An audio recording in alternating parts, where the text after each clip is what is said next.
Do you know that 3D printing body parts is no longer science fiction? You probably already knew that we can 3D print our favorite superheroes action figures or large objects like houses. And now, 3D print can print body parts to replace or totally or partially damaged organs due to injuries or diseases. Artificial organs like ears, heart, and bones can be 3D printed by choosing the right material and the right 3D printing technique.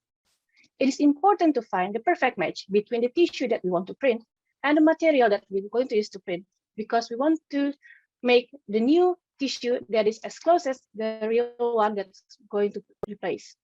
In my PhD, I'm trying to find the suitable 3D printing technique and 3D printing material for joint regeneration.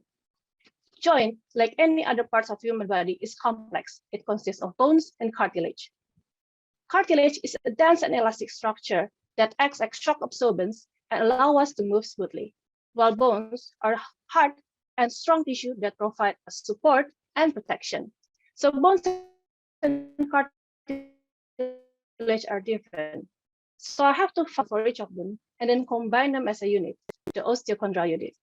So after a couple of years, I found gelatin methacrylate, or GELMA, is suitable for cartilage regeneration.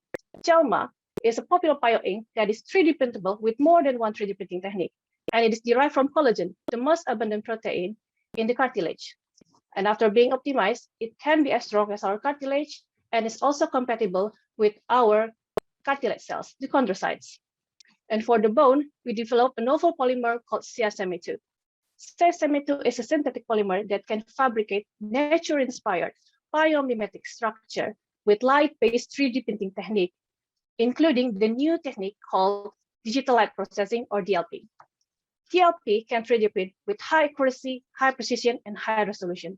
With high resolution, we're talking about printing in micrometers. And the 3D printed structure can be as strong as our bones and support the growth of bone cells and stem cells.